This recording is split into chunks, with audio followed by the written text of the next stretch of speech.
본 방송에서 제공하는 투자 정보는 투자 판단에 대한 조언입니다. 방송에서 제공하는 주식의 가치, 가격 상승 및 가격 하락에 대해서는 방송사에서 보장하지 않습니다. 시청자 여러분 안녕하십니까. 오늘장 내일장 1부 출발하도록 하겠습니다. 서정덕입니다. 금일 시장 역시 어제와 크게 다르지 않습니다. 여전히 시장은 올라가지도 내려가지도 못하고 있는 상황입니다. 눈치 보기 장세고요. 답답합니다. 일단 진행 중인 미중 간의 무역 분쟁 부분이 있는데 미국에서 이제 또 얘기가 나왔습니다. 북한 쪽이 ICBM을 또 새롭게 만들고 있다 이런 보도가 지금 나오고 있는 상황이고요. 또 리스크로 상존하고 있습니다. 국내 경기 침체 부분 나오고 있고요. 페이스북 주가 하락, 트위터의 주가 하락, 기술주 부분에 또 위험이 될 수 있다라는 국외 리스크가 새롭게 또 나타난 상황입니다. 그러다 보니 실적 장세에서 나름대로 선방하고 잘 버티고 있는 우리 시장이 갈피를 잡지 못하고 있는 상황이 더 심화가 되고 있는 상황입니다. 오늘 역시 낙폭과대 종목 위주로 올라오고 있는 모습인데요. 그간 조정이 많이 나왔던 제약바이오 종목 위주로 양시장에서 모두 상승 흐름이 나오고 있는 상황입니다. 삼성전자 실적 양호하게 나왔는데 최종 실적으로 역시나 주가 흐름은 좋지 못한 상황입니다. 자, 국내외 이슈들부터 종목 이야기들까지 오늘장 내일장에서 또 다채롭게 준비했습니다. 하나하나 잡아가 보시면 좋을 것 같습니다. 헤드라인 뉴스부터 소식 전해드리도록 하겠습니다. 지난달 산업 생산이 석 달 만에 감소세로 꺾였습니다. 통계청 산업활동 동향 자료를 보면 6월 산업 생산은 한 달 전보다 0.7% 줄어 석 달 만에 감소세로 돌아섰습니다. 자동차 판매 하락과 태양광 관련 제품의 중국 수출 감소 여파 등으로 광공업 부진이 전체 생산을 끌어내렸습니다. 투자는 한 달 전보다 5.9% 줄며 넉 달째 감소세를 이어갔습니다. 내수 부진과 인건비 상승 우려로 기업 체감 경기 전망이 1년 5개월 만에 가장 낮은 수준으로 떨어졌습니다.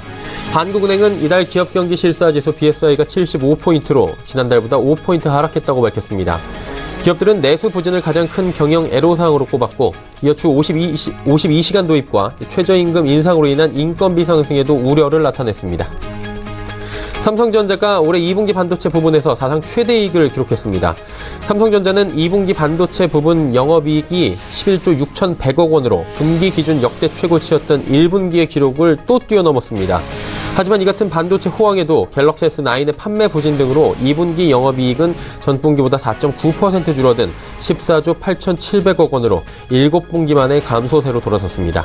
삼성전자 영업이익에서 반도체 사업이 차지하는 비중은 전분기보다 커진 78%로 반도체 쏠림이 더 두드러진 것으로 나타났습니다. 계속되는 폭염으로 전기요금에 대한 우려가 커지자 정부가 주택용 전기요금을 계절별, 시간별로 차등 적용하는 방안을 추진하기로 했습니다. 다만 당장 누진제를 개편하긴 어렵다며 내년에 전국 2개 도시를 정해 주택의 계절별, 시간별 요금제를 최소 2년 동안 도입해보고 영향을 살펴본 뒤에 차등 적용 방안을 마련하겠다고 말했습니다. 국내 증시 흐름 바로 이어보도록 하겠습니다. 코스피부터 만나보도록 하죠. 코스피 지수는 지금 약보합권입니다. 1포인트 정도만 하락하고 있고요. 거의 하락이 없다, 보합권이다 보시면 됩니다. 2291포인트대에서 현재 거래가 되고 있는 상황입니다. 일종 흐름들 살펴보도록 하죠. 자, 보시다시피 장 초반에 2286, 장중 고점은 2294, 위아래로 변동이 거의 없는 답답한 흐름들 코스피 지금 오늘도 이어가고 있는 상황입니다. 이틀째 계속 이러는데요. 자, 수급 주체 확인을 해봐야 되겠죠. 수급 주체 보시면 기관만 삽니다. 기관이 778억 원 사는데 금융투자가 584억 원, 투신이 277억 원 사주고 있고요. 연기금이 190억 원 또 매도합니다. 연기금 최근에 매도를 좀 많이 하고 있습니다. 개인은 108억 원 팔고요. 외국인은 866억 원 팔고 있습니다. 시가총액 상위 종목들의 흐름입니다. 삼성전자 실적 발표 이후에도 주가 흐름은 갈피를 잡지 못하고 있습니다. SK하이닉스 보합이고요. 셀트리온이 오늘 상승폭이 큽니다. 3.88% 그리고 포스코도 1.37%나 올라가네요. 다음 살펴보도록 하죠. 자, 현대차, LG화학, 네이버, 삼성물산 모두 빠집니다. 특히나 네이버 같은 경우에는 미국 기술주들의 부진이 그대로 여파가 전해지고 있습니다. 조금씩 상승을 하던 네이버 같은 경우에 어느새 주가가 또 70만 원 초반대까지 밀려 내려왔습니다. 삼성바이오로직스 강보합권 움직입니다. 다음 살펴보도록 하죠. 11위부터 15위 종목들입니다. KB금융 신한지주 약보합권이고요. 한국전력 오늘도 상승하면서 33,000원대 회복했습니다. SK텔레콤 최근 들어서 요금제에 대한 여러 가지 우려도 있지만 주가 상승은 괜찮습니다. 25만 원대까지 이제 올라갔네요. 다음 살펴보도록 하죠. 코스닥 시장입니다. 770포인트 살짝 벗어나 있습니다. 769.01포인트에 거래가 되고 있는데 하루간의 흐름들 정리해 보도록 하겠습니다. 자, 코스닥 시장 보시면 일중 흐름, 역시나 코스닥도 큰 변동 없이 고점 773, 저점은 766포인트대입니다. 거래소에 비해서는 역시나 낙폭도 컸고요. 변동폭도 크긴 한데 코스닥 역시 어쨌든 간에 횡보하는 장세 쪽으로 지금 가닥을 잡고 있습니다. 다음 살펴보도록 하죠. 수급 주체입니다. 수급 주체 보시면 개인만 사네요. 개인만 사고 있는데 지금 보시면 투자자별 매매 동향 나오는데 개인이 좀 강하게 사고요. 기관, 외국인은 매도하고 있다. 그래프를 보시면 위아래로 위쪽은 매수, 아래쪽은 매도입니다. 일단은 기관의 매도 물량은 741억 원이고요. 외국인의 매도 물량은 669억 원 나오고 있습니다. 개인 1,431억 원 현재 사주고 있는 상황입니다. 업종별 투자 매매 형향을 봐도 유통, 기차, 제조, 운송장비, 부품, 통신장비, 제약 종목들은 지금 전체적으로 오름세를 보이고 있고요. 개인이 보시다시피 이 와중에 1,400억 원을 넘게 순매수해주고 있다. 이 부분 체크하셔야 될 것 같습니다. 다음 살펴보도록 하죠. 셀트리온 헬스케어의 상승폭이 큽니다. 9만원 부근까지 단숨에 올라가네요. CJENM 또 조정이 나옵니다. 주가가 좀 잘 가나 했는데 어제 오늘 조정 나오면서 22만 6,500원대까지 밀려 내려왔습니다. 나노스, 메디톡스 모두 조정 나오고요. 신라젠 5만원 위에서 움직이는데 상승폭 다시 키워갑니다. 다음 살펴보도록 하죠. 6위부터 10위 종목들입니다. 바이로메드 상승하고요. 포스코 캠텍, 펄업에서 스튜디오 드래곤 빠지는데 스튜디오 드래곤의 주가 하락폭이 꽤 큽니다. 10만원 지지받지 못하고 떨어지고 있는 상황인데 어느새 주가가 92,700원까지 내려왔습니다. HLB 반등 나오면서 65,900원 거래됩니다. 다음 살펴보도록 하죠. 셀트리온 제약 그리고 티슈진이 올라가고요. 카카오멜론, 휴젤, 컴투스 모두 빠지는데 특히나 오늘의 조정은 카카오멜론 쪽이 조금 크게 나오고 있다라고 체크가 됩니다. 다음 살펴보도록 하죠. 자, 원달러 환율의 흐름인데 원달러 환율 보시면 오늘 원화 강세 펼쳐지고 있습니다. 2원 30전 빠져내려가면서 1117원 90전에 거래되고 있는 상황입니다. 금일 본 방송에서 제공해드리는 정보는 투자 판단에 대한 조언일 뿐입니다. 해당 주식의 가치와 수익률 보장해드리지 않는다는 점 참고해 주시기 바랍니다.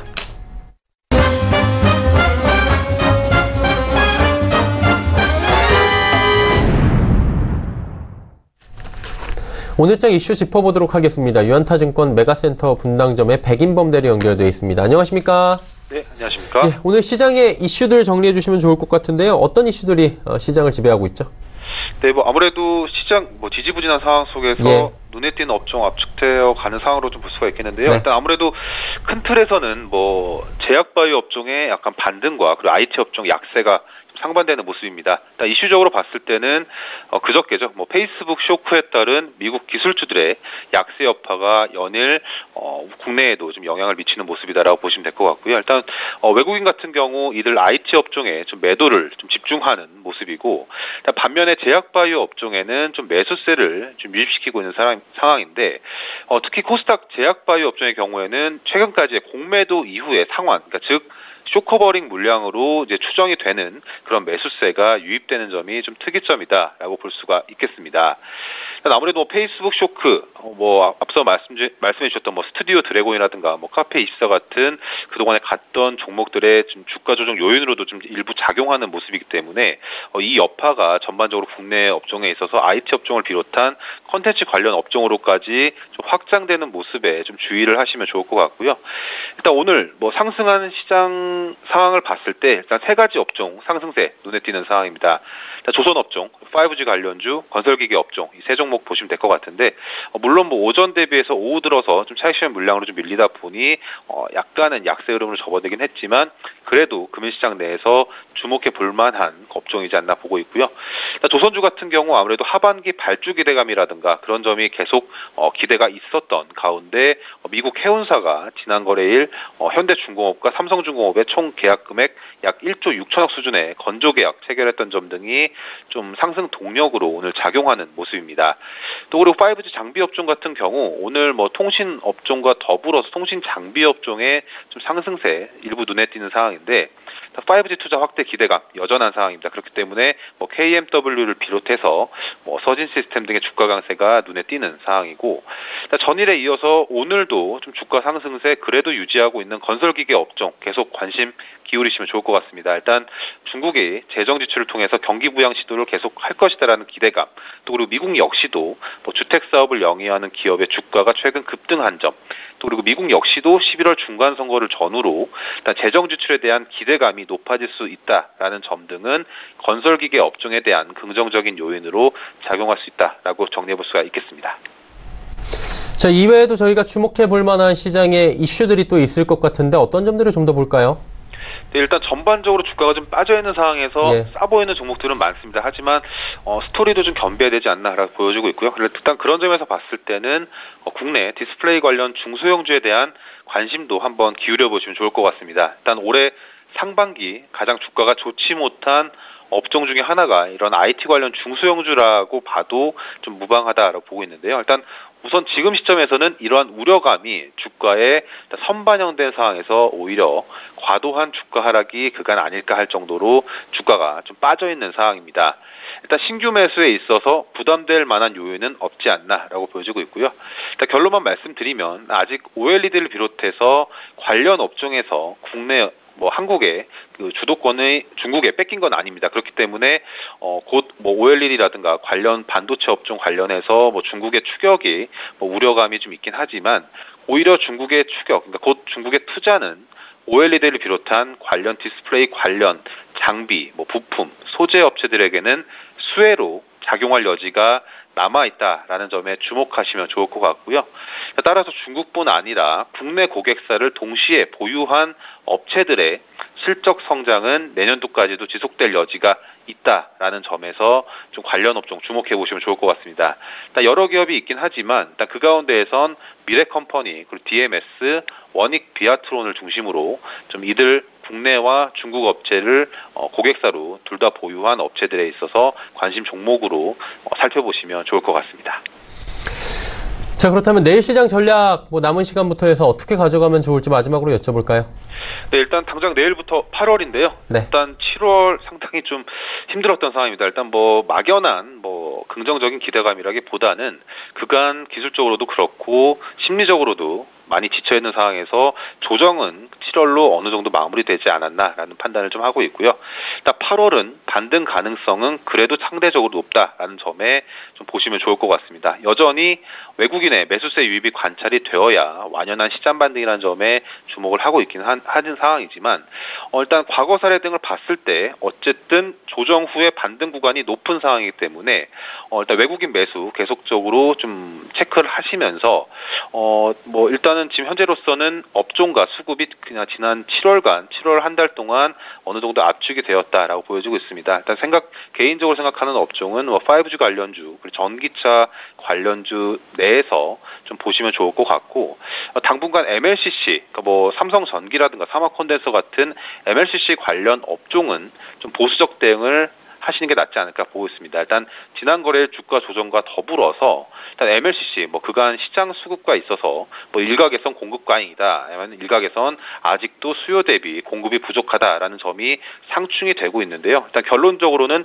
지난 거래일의 주가 조정은 우선 시장 투자자들의 심리와 시장 상황을 고려했을 때 일단 우려감이 더 큰 쪽으로 반영이 되어가고 있다라는 점에 일단 MLCC 관련 업종은 보수적 스탠스 취하시면서 5G 그 전기차 관련주 내에서 업종 선택하셔서 8월 시장 대비하자 말씀드리겠습니다.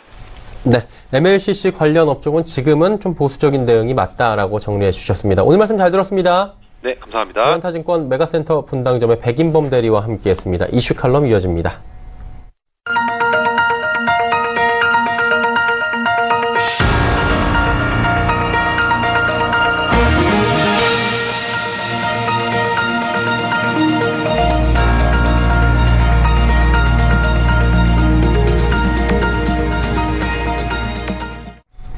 이슈 칼럼 이어가도록 하겠습니다. 미주산업경제연구소 조용찬 소장 연결돼 있습니다. 소장님 안녕하십니까?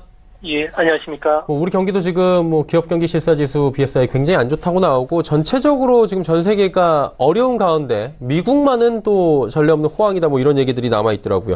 2분기 GDP 성장률이 예상대로 전기 대비 4.1%나 상승했다고 하는데 유례 없는 호황이고요. 무역 분쟁 중에서도 지금 나홀로 이렇게 고공행진인데 이유가 따로 있을까요?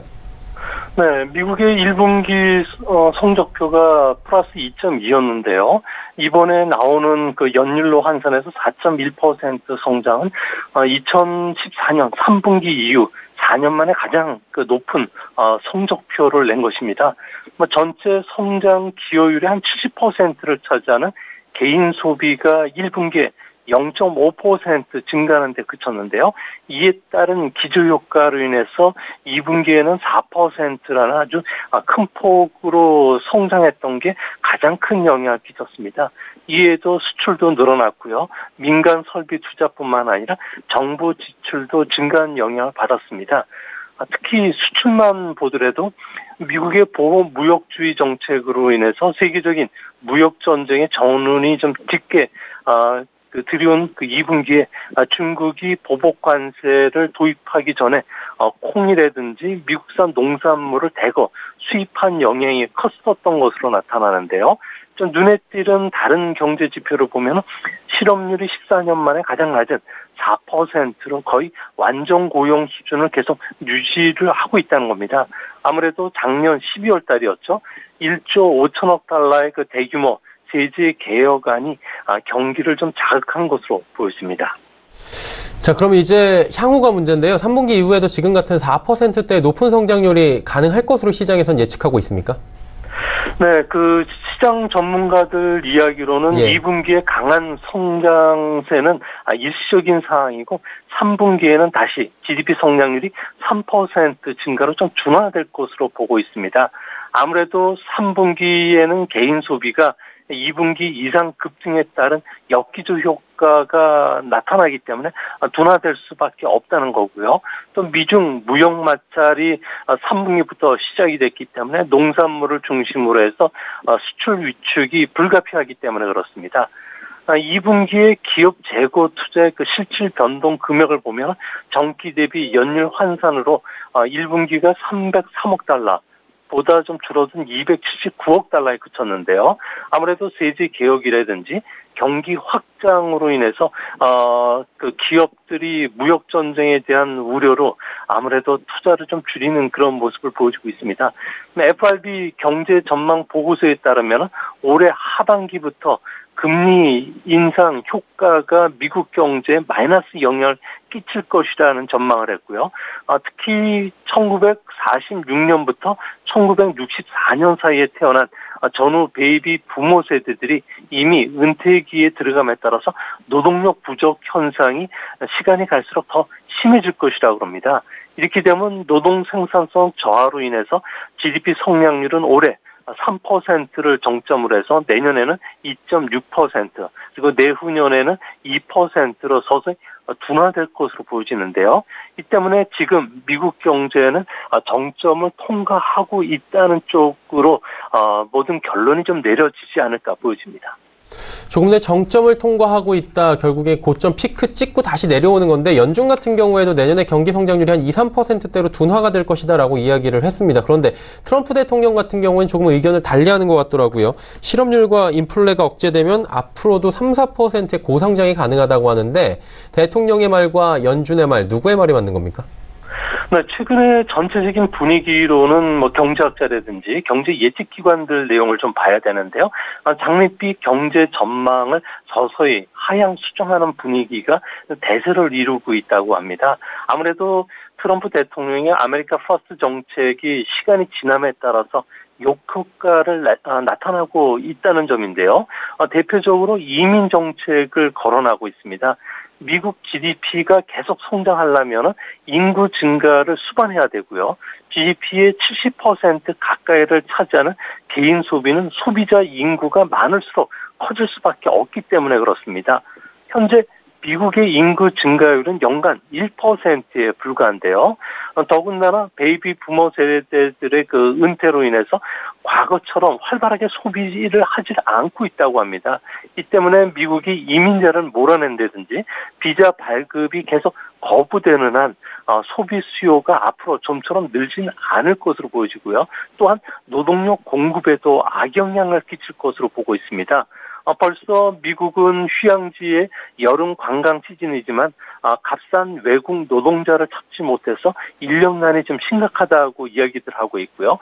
건설업계 같은 경우에는 인력 부족이 심화되면서 주택 가격도 상승하고요.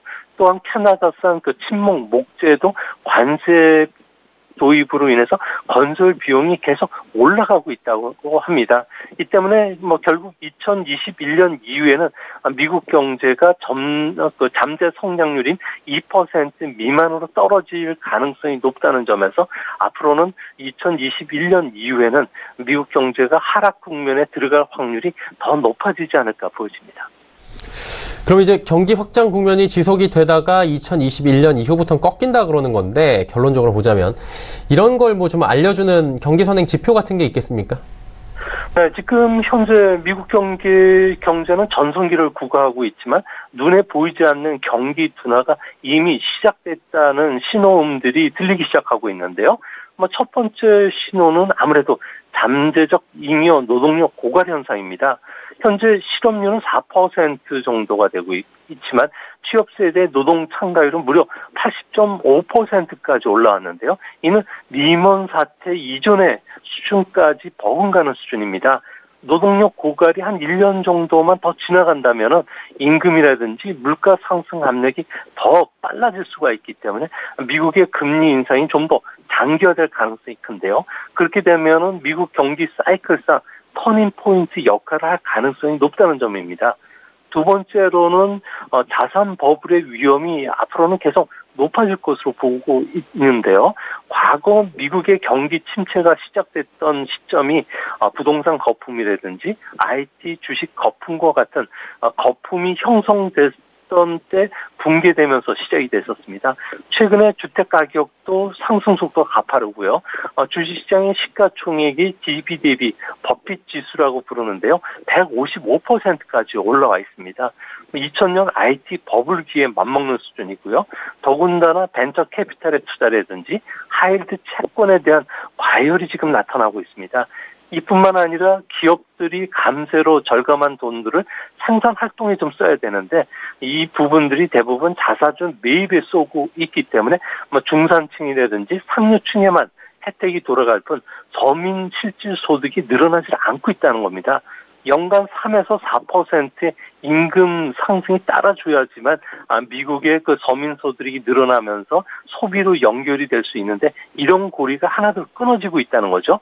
마지막으로 무역 적자 해소를 고집하고 있는 트럼프의 정책 기조가 성장에 상당히 큰 위험 요소가 되고 있는데요. 아무래도 25% 철강 관세가 부과되면서 미국 내 10만 명의 일자리가 위협받고 있고요. 철강 관련 일자리가 1명 증가할 때마다 미국에서는 다른 산업에서는 16명의 일자리가 사라진다고 합니다.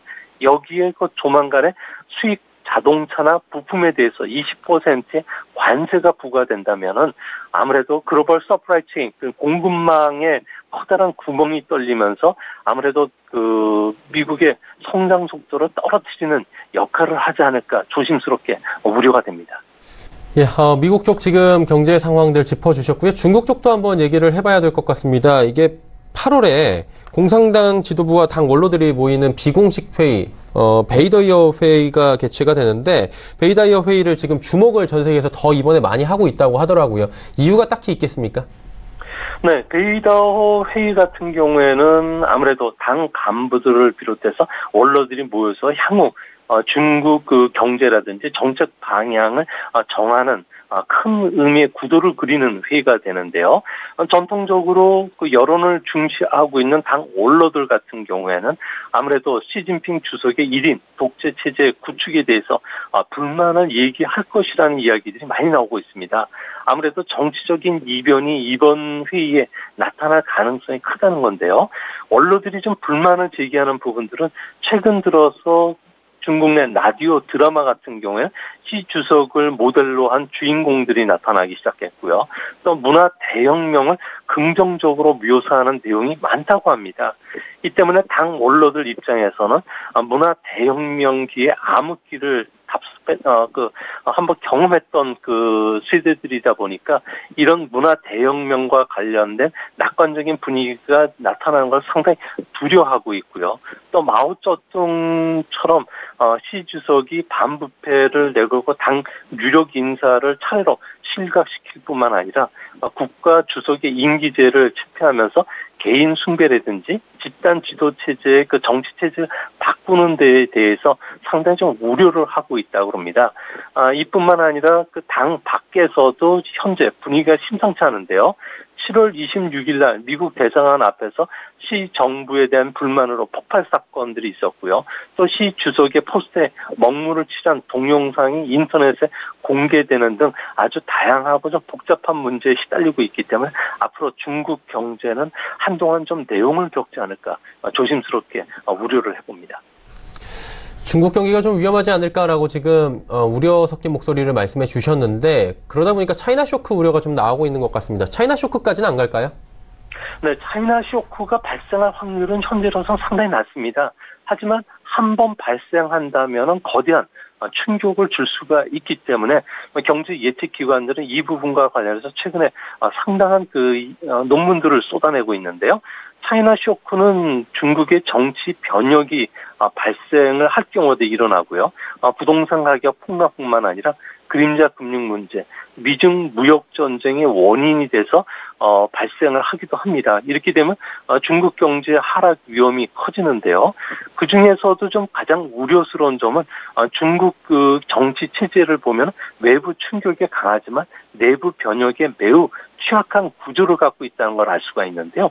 1인 집권 체제다 보니까 리먼 쇼크라든지 무역 전쟁이 일어난다면은 국회 비준 없이 즉각적인 대응이 가능하기 때문에 외부 충격에는 강합니다. 하지만 정치적 변혁으로 인해서 지도자가 교체된다든지 실각을 하면은 주요 파벌이 해체가 되고요. 또 주요 관련 인사들이 포스트를 차지하고 있는 국유 기업이나 은행, 민간 기업까지 연쇄적으로 타격을 주기 때문에 경제적 좌절을 겪기도 하는 경우가 많았다고 합니다. 또 한 가지 걱정스러운 점은 중국의 비금융 기업의 채무가 GDP 대비해서 공식적으로는 160% 정도인데요. 10년 전에 90%와는 비교가 되지 않을 정도로 높다는 겁니다. 채무가 계속 늘어나고 정부 통제에도 불구하고 이 부분이 무역 전쟁이라든지 부동산 버블로 인해서 손쓸 틈도 없이 일어났을 경우는 주가 하락, 위안화 투매로 이어질 수가 있기 때문에 그런데요. 우리가 좀 걱정하는 것은 G2 경제 대국 중에 하나인 중국이 세계 경제에 충격을 줄 정도로 경기 하락이 찾아온다면은 아무래도 우리 경제에 악영향을 미칠 수가 있기 때문에 주요 경제 예측 기관들이 예측이 빗나가기를 좀 기대해보는 이런 입장이 되지 않았나 이렇게 생각이 됩니다. 예, 알겠습니다. 미국과 중국의 경제 얘기를 떼어놓고 하나씩 오늘 설명을 해주셨습니다. 오늘 말씀 여기까지 듣겠습니다. 고맙습니다. 예, 감사합니다. 미중산업경제연구소 조용찬 소장과 함께했습니다.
오늘장 내일장 일부 함께 하셨습니다. 지금 영업이익이 좀 발표가 되고 있는데요. 실적들이 한미약품의 실적이 발표가 됐습니다. 2분기 영업이익이 199억 원입니다. 전년 동기 대비해서 7.4% 하락했다라고 올라와 있고요. 녹십자도 지금 영업이익이 발표가 됐습니다.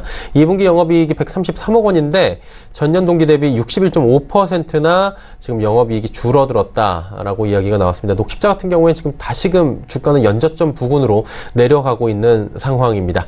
자, 오늘장 내일장 2부 잠시 뒤에 함께 할 텐데요. 예고해드리도록 하겠습니다. 2부에서는 두 분의 전문가와 함께 종목 이야기 나눠보고요. 종목 상담까지 이어가는 시간, 레벨업 트레이딩 타임 시간이 준비가 되어 있습니다. 두 분과 잠시 뒤에 뵙도록 하겠습니다. 고맙습니다.